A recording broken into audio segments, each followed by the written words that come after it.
Berlatar di sebuah desa terpencil wilayah Australia Barat, cerita diawali dengan memperlihatkan seorang warga lokal yang tampak tergesa-gesa pergi ke bilik telepon umum. Berangkat dari fenomena biologis aneh yang sedang terjadi, ia pun menghubungi pusat layanan NASA untuk meminta bantuan mereka. I told the man! I told them all 6 times I've called already! I'm a research microbiologist at Sapienza. Si pria menjelaskan jika tadi sore mereka menemukan sebuah tangki berlabel NASA di belakang pemukiman, di mana sesuatu aneh mirip lendir hijau menjijikan keluar dari dalam tangki tersebut, menyerang siapa saja yang mencoba mendekati, hingga membuat semua orang mati mengenaskan. You have to help us! What? I can't hear you. 72 jam kemudian, seorang dokter ahli biologis pun dikirim oleh NASA untuk memeriksa lokasi kejadian. Tak sendiri, di sana sudah ada petugas militer yaitu Agent Robert dan rekannya bernama Romano yang juga mendapat laporan sama terkait fenomena aneh tadi malam. Okay, let's get started. I thought the sky fell in the Indian Ocean in 79. Sambil menyiapkan baju hazmat, dokter menjelaskan jika tangki yang dimaksud adalah tangki oksigen berisi organisme mikroba berupa jamur parasit yang dapat beradaptasi dari satu spesies ke spesies lain dengan cepat. Entah apa yang sudah warga lakukan, namun setelah laporan semalam, tidak ada satupun orang yang ada di sekitar tersebut. Dokter bercerita jika 28 tahun yang lalu, NASA membangun stasiun luar angkasa yang menjadi rumah bagi para ilmuwan melakukan eksperimen ilmiah. Tujuan dibuatnya tangki tersebut adalah untuk mencari obat anti jamur bagi para astronot, termasuk mengembangkan ilmu di bidang kedokteran.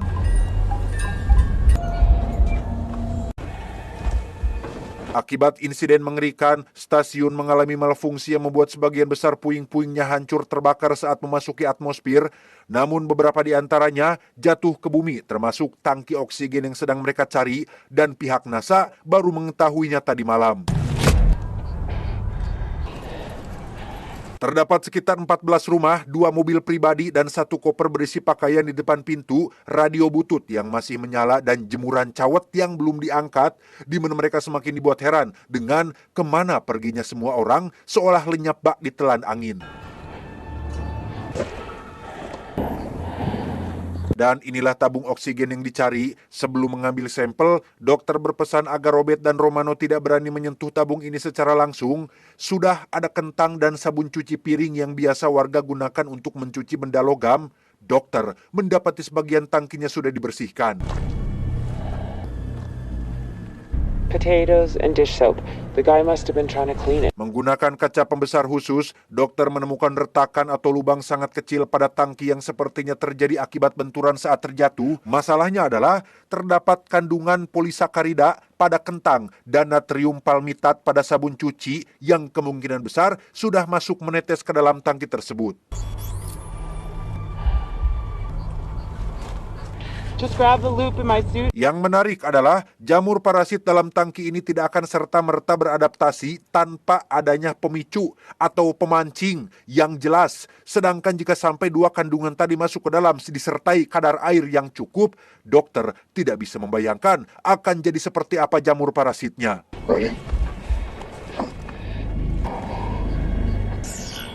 Jesus. Dan benar saja, ketika dokter mendekatkan kaca pembesar ke dalam retakan yang rusak, ia melihat organisme berupa cair lendir hijau seperti yang dilaporkan oleh si warga lokal, yang ketika dokter semakin mendekatkan kacanya, tiba-tiba It's big, fast. seolah bisa mendeteksi organisme lain di sekitar, lendir hijau itu pun muncrat dan menempel pada sepatu si dokter. Tak lama, Romano menyuruh Robert dan dokter naik ke atap rumah untuk menyaksikan pemandangan mengerikan ketika semua warga sudah tewas dalam kondisi tubuh mengering.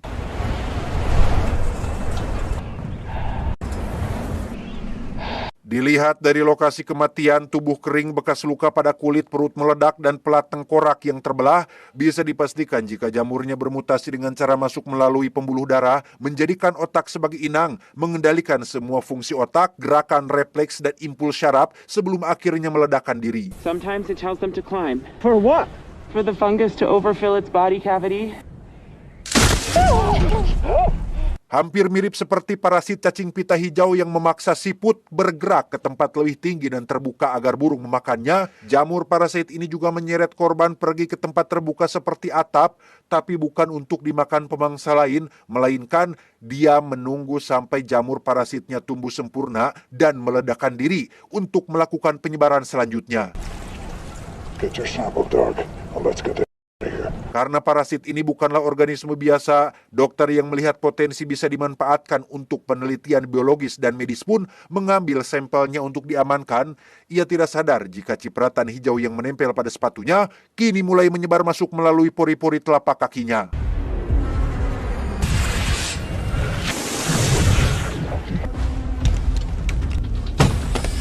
Setelah menyimpan sampelnya ke dalam kotak khusus, dokter tiba-tiba merasakan gejala aneh seperti mencium bau tidak sedap padahal sedang memakai baju hazmat paling steril. Tak hanya itu saja, tubuhnya juga merasakan panas luar biasa seperti mau terbakar dan... Stop. Can you hear me? Ya, dokter pun muntah angin lenca disusul dengan jamur parasit yang mulai menyebar mengendalikan otaknya. Dokter benar-benar kehilangan kendali saat parasit memaksa tubuhnya masuk ke dalam mobil untuk melakukan sesuatu yang sangat gila, yaitu... Stop! Can't move my legs. Gara-gara menyelamatkan Romano barusan, kini Robert mengalami cedera punggung serius yang membuatnya tidak bisa berdiri. Sementara untuk dokter, ia kembali berperilaku aneh dengan menodongkan sepucuk pistol ke badannya sendiri sehingga... No. Setelah dokter tewas, militer langsung membawa sampel dan meledakkan tempat ini demi mencegah penyebaran. Sampel tersebut akan disegel di fasilitas rahasia bawah tanah yang merupakan gudang penyimpanan dingin alias cold storage demi menjaga jamur parasitnya tidak aktif.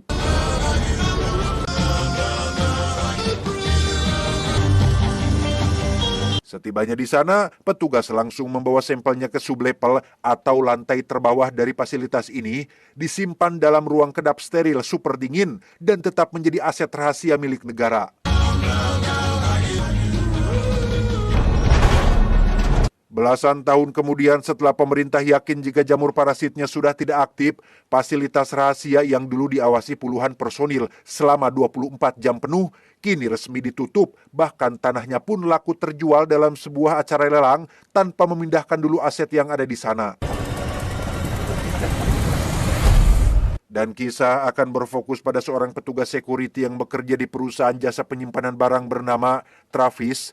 Tidak jauh beda dengan pemerintah, si pemilik baru menjadikan lahan ini sebagai perusahaan self-storage alias gudang penyimpanan mandiri ber-AC untuk barang rumah tangga atau bisnis umum. But it's messed up for me, personal situation, and so you and me don't have a problem. Sedikit informasi bahwa baik self-storage ataupun cold storage adalah sama-sama gudang penyimpanan barang yang sudah dilengkapi dengan pendingin. Bedanya, self-storage umum digunakan untuk menyimpan barang seperti alat rumah tangga, dokumen, atau furniture dengan suhu standar. Sedangkan cold storage adalah gudang khusus untuk barang yang mudah busuk atau rusak, seperti makanan atau farmasi, dengan suhu tinggi bahkan sampai tingkatan beku. You and me don't have a problem. Why do we gotta have a problem?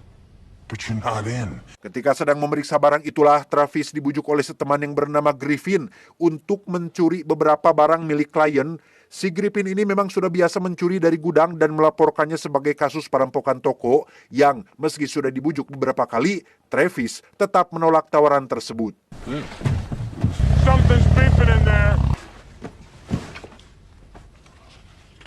Singkat cerita, jadwal piket malam pun tiba. Ditemani si nenek yang merupakan petugas gudang, Travis pun mengantarnya ke lantai bawah tempat beliau biasa tidur, di mana hal aneh terjadi saat Travis tiba-tiba mendengar suara bip, tanda peringatan yang entah dari mana asalnya.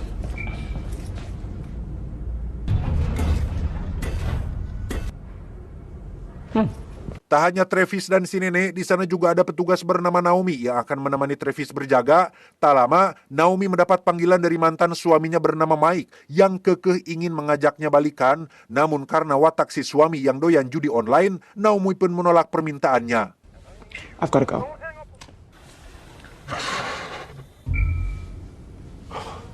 Dan ya, suara bip itu kembali muncul yang kali ini terdengar juga oleh Naomi. Takut jika ini adalah ulah para perampok yang mencoba masuk ke dalam gudang, mereka mulai menyisir seluruh ruangan, mencari dari mana sumber suaranya berasal, hingga berakhir pada sebuah lukisan besar.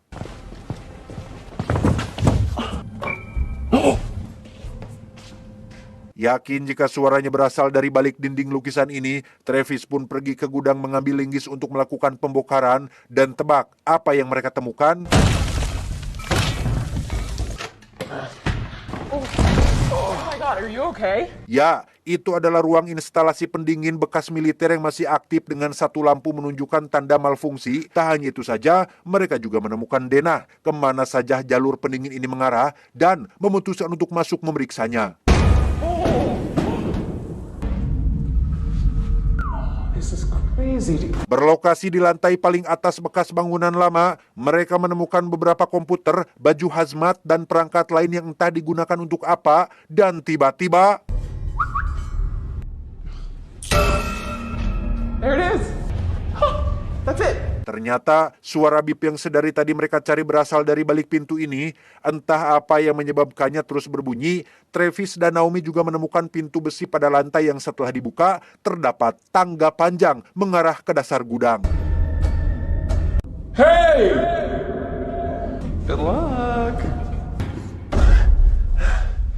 Setibanya di ruang sublevel atau ruang paling bawah, mereka kembali menemukan pintu baja lain dengan peringatan radiasi tinggi dan hanya boleh digunakan atau dibuka oleh staff only. Namun karena sudah diselimuti rasa penasaran, mereka tetap kekeh membukanya dan mendapati ruang penyimpanan jamurnya sudah bolong.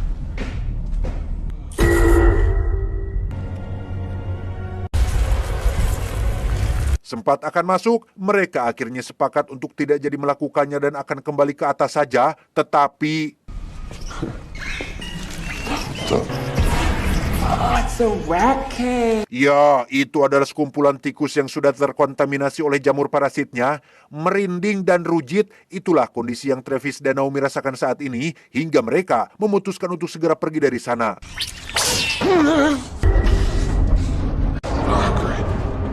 Di luar, sudah ada Mike yang bermaksud menemui Naomi untuk memberikan sesuatu.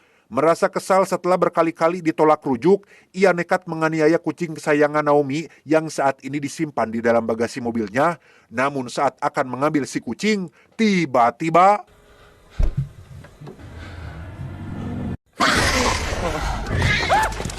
Ya, itu adalah si kucing yang kembali pulih dengan wujud menyeramkan setelah terpapar oleh jamur parasitnya. Entah sejak kapan dan bagaimana cara si jamur menyebar, namun si kucing tiba-tiba naik ke atap gedung dan menancapkan babatoknya pada sebuah antena TV dan... Cipratan tubuh si kucing barusan malah menempel pada wajah seekor rusa, termasuk wajah Mike yang kebetulan masih berada di sana sehingga...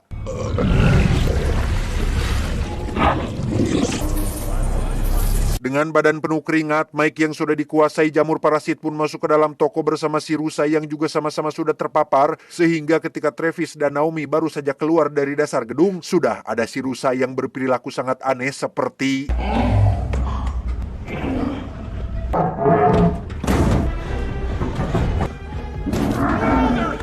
Travis benar-benar dibuat geleng kepala saat melihat kelakuan si rusa yang seperti orang linglung. Sempat akan menelepon polisi. Hal itu tampaknya percuma saja karena keberadaan mereka keburu diketahui oleh si rusa yang sekonyong-konyong menghancurkan dirinya sendiri.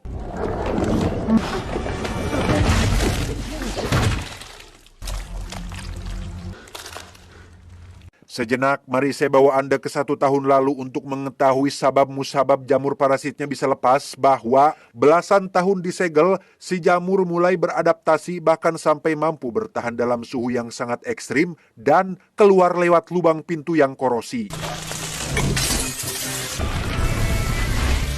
Si kecoa yang memang dikenal tamarakan justru harus menjadi korban pertama jamur parasitnya dan menyeretnya pergi ke tempat terbuka. Namun nasib apes kembali dialami oleh beliau alias si kecoa yang karena harus terlindas ban mobil milik Mike hingga menyerang kucing sekarat milik Naomi.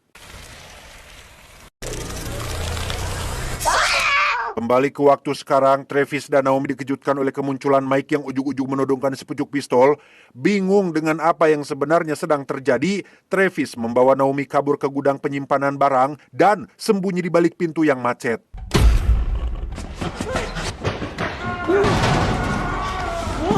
Ketegangan pun kembali terjadi saat peredam pistol milik Mike copot dan menggelinding tepat ke arah pintu yang macet. Tapi beruntung, Travis berhasil mengambilnya tanpa sempat ketahuan. Sampai ketika Naomi mengira mantan suaminya sudah pergi, tiba-tiba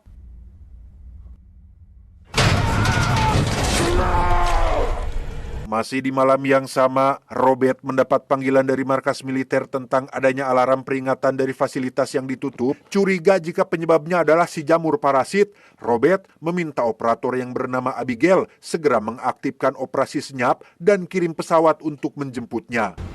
Yes. Yes, sir. I'll be at Seymour in 90 minutes. Dalam perjalanan, Robert kembali meminta bantuan Abigail untuk memberitahu kabar ini kepada Romano. Dengan fakta bahwa militer sengaja merahasiakan jamur parasit dari publik, Robert dan Romano mau tidak mau harus membereskan masalah ini sendiri demi menghindari terjadinya kepanikan massal. Believe it or not, Abigail, I've done all this before. Call Trini Romano. Setibanya di bandara, sudah ada Romano yang menunggu sesuai panggilan darurat dari Abigail. Sebelum berangkat ke fasilitas rahasia, mereka pergi ke rumah aman untuk mengambil senjata dan sebuah bom nuklir, karena satu-satunya cara menghentikan jamur ini adalah dengan membumi hanguskan fasilitas tersebut.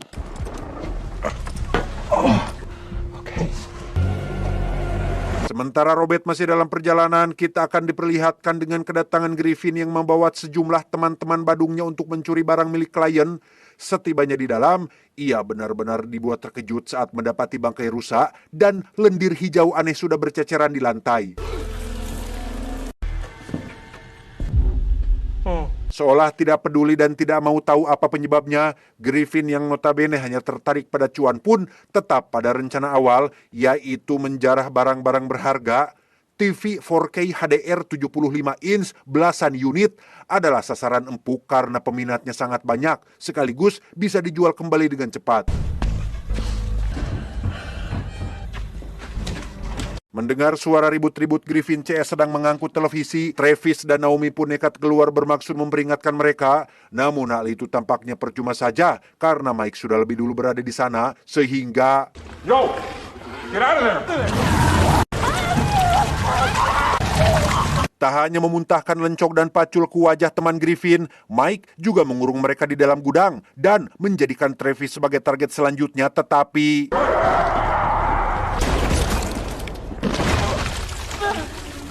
ya, itu adalah si nenek yang datang tepat waktu dan berhasil menghancurkan Mike sampai berkeping-keping. Setelah membawa nenek ke tempat aman, kini Travis harus menghadapi Griffin yang masih saja tidak peduli dengan kekacauan yang sudah jelas ada di depan matanya dan justru malah memaksa Travis membuka pintu gudangnya. Do it!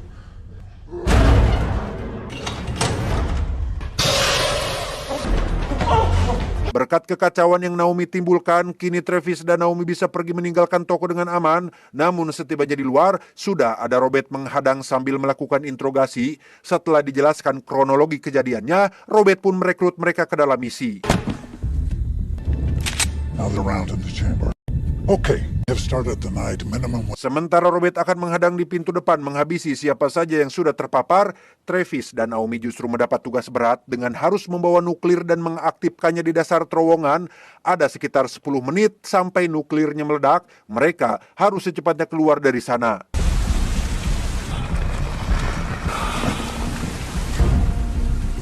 Griffin kembali berbuat belegu ketika ia tetap kekeh membuka pintu gudang tanpa sadar bahaya yang akan datang.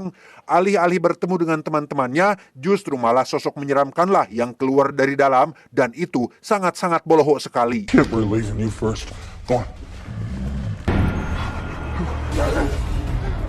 Alhasil, satu teman terpapar pun lari keluar bermaksud mencari tempat lebih terbuka. Dibantu Abigail yang menggunakan drone untuk mendeteksi suhu panas tubuh tidak biasa, ia mendapati si teman sedang berlari ke arah Robert berjaga sehingga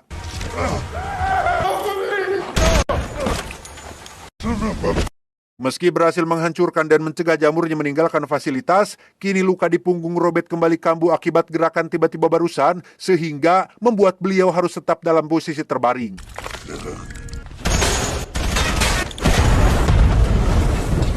Tersisa 2 teman masih terpapar. Griffin menyeret mereka keluar entah untuk tujuan apa lagi. Melihat satu temannya kabur, ia sama sekali tidak peduli dan tetap menyuruh seteman satu lagi menghadap ke dinding kaca tanpa sadar jika di depan sudah ada Robert yang siap menembak.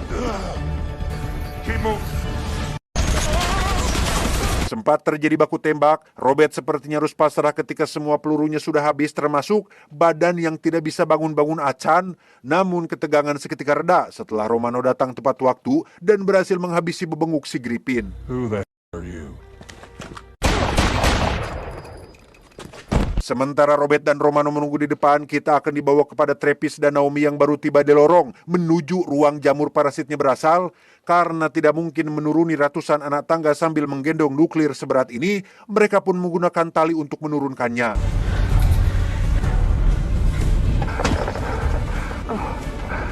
Setibanya di dasar terowongan, kini Travis tinggal menyalakan pemicu dan secepatnya keluar dari sana. Namun ketika dibuka, Robert diam-diam sudah lebih dulu mengaktifkan nuklirnya sejak masih di dalam mobil.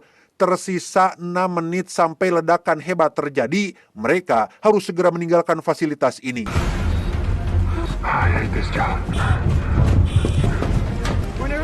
Karena baju hajmat hanya memperlambat, Travis dan Naomi pun langsung melepaskannya untuk mempercepat pergerakan. Namun ketika waktu tersisa kurang dari 2 menit, mereka masih harus bergelut dengan tangga yang sangat panjang dan...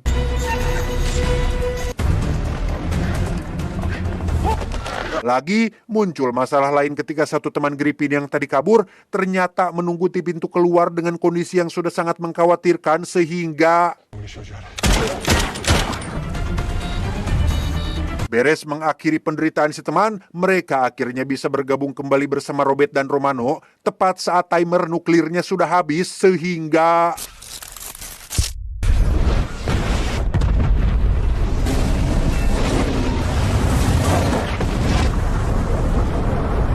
Disinilah Robert sekarang dirawat akibat beberapa luka ringan pasca kejadian kemarin malam. Tidak ada korban jiwa selain Griffin dan orang-orang yang sudah terpapar. Robert juga mendapat penghargaan langsung dari Bapak Presiden berkat aksi heroiknya menyelamatkan umat manusia.